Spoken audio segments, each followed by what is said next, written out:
Après avoir fait les exemples sur les pyramides, on fait essentiellement le même travail, mais avec un cône. Vous remarquerez qu'il y a beaucoup de similitudes entre les cônes et les pyramides. Évidemment, la plus grande différence, c'est le fait que la base d'un cône est un cercle, alors que la base d'une pyramide peut être un carré, un triangle, un polygone, dans le fond, quelconque. Mais le principe est le même.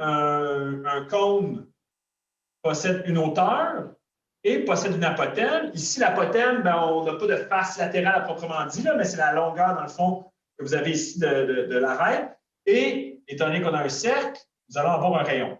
La relation ici, vous voyez, j'ai dessiné un triangle rectangle.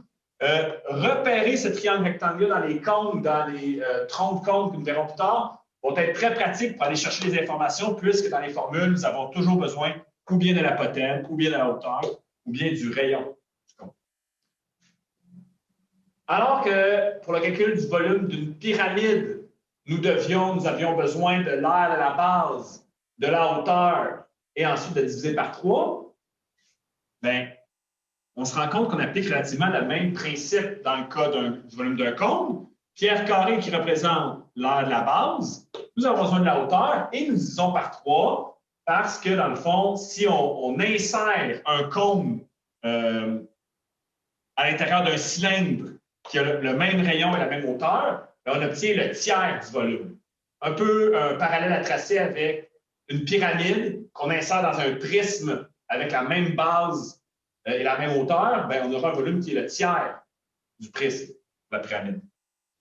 Lorsqu'on parle d'aire latérale d'un cône, bien, on pense à ce qui est sur les côtés comme ça. Si on passe un ciseau dans un cône et qu'on le déroule, ce que nous obtenons, dans le fond, c'est tout simplement, donc, si on trace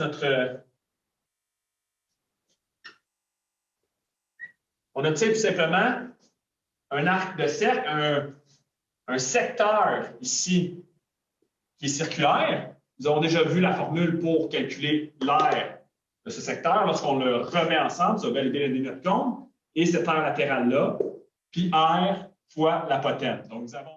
Il reste des exemples à faire où nous voulons calculer l'aire latérale et le volume d'un tronc de cône. Donc, encore une fois, même principe qu'avec les pyramides.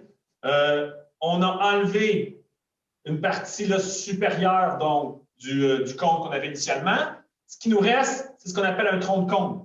Donc, les différentes valeurs que nous aurons besoin pour appliquer nos formules, bien, il y a la hauteur du tronc de cône, il y a le rayon du dessus, donc on pourrait appeler le petit rayon là, de la base du dessus, le rayon de la grande base, représenté par grand R, et l'apothème de son tronc de cône. Donc, on remarque ici que nous avons comme forme, ici on a un angle droit, nous avons comme forme un trapèze, et ça va être très intéressant, encore une fois, de jouer avec les différentes définitions dans des triangles rectangles là, pour arriver éventuellement à trouver les valeurs manquantes. Donc, si on regarde les formules, pour l'aire latérale, nous avons besoin de l'apothème du tronc de cône, le petit rayon, le grand rayon. Et dans le cas du volume, on a besoin du petit rayon, du grand rayon et de la hauteur. Il y a encore une fois le divisé par 3 qui revient. Je n'explique pas davantage l'origine, je ne démontre pas nécessairement les formules, mais sachez que dans les exemples, ce que vous allez surtout devoir, sur quoi vous allez devoir travailler, c'est d'être en mesure, par exemple, lorsque je vous donne l'apothème et le rayon, de trouver la hauteur du tronc de cône. Donc, il va tout avoir un jeu de visualisation spatiale à faire et de relations de Pythagore ou de relations trigonométriques afin de trouver l'information qui nous manque pour ensuite appliquer les formules. Exemple sur les troncs de cône. Donc, on nous demande dans un problème là, de calculer le volume et l'aire totale d'un tronc de cône. Les informations nous donnent quand même des informations qui vont être assez utiles là, par rapport aux formules qu'on a.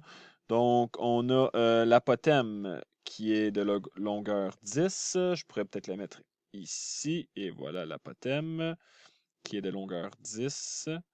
Nous avons également le rayon de la grande base et la petite base, respectivement, de 5 et 8. Donc, c'est pas mal les informations clés dont nous avons besoin. Nous avons 8 ici, qui est mon grand rayon, et le petit rayon, qui est de 5. À partir de là, nous devons calculer le volume. Quand on regarde la formule du volume là, que j'ai inscrite ici, c'est la même que dans l'encadré dans les notes de cours. Nous avons déjà toutes les informations dont on a besoin, grand rayon, petit rayon. Il nous manque juste à trouver la valeur de la hauteur. En temps normal, évidemment, on mettrait la hauteur à cet endroit, mais ça va être beaucoup plus pratique de la déplacer, puisque, donc on va représenter la hauteur ici, parce qu'on se retrouve avec un triangle rectangle. Encore une fois, là, on commence à être habitué à faire ce type de démarche. Là. On a un triangle rectangle ici. Et nous avons donc H qu'on cherche. Nous avons 10 qu'on doit trouver. Et la valeur qui est la base ici de mon triangle est tout simplement de 3. 8 moins 5. Donc, si nous avons 8 ici, nous enlevons la valeur de 5. Ce qui nous reste, c'est le 3 qui est ici. Ce qui fait en sorte qu'on va calculer la hauteur en utilisant la relation de Pythagore. Donc, dans ce cas-ci, ça va être 10 au carré moins 3 au carré, racine de 91. Vous pouvez calculer, si vous le souhaitez, racine de 91, mais je vais tout simplement l'insérer dans la formule qu'on a ici.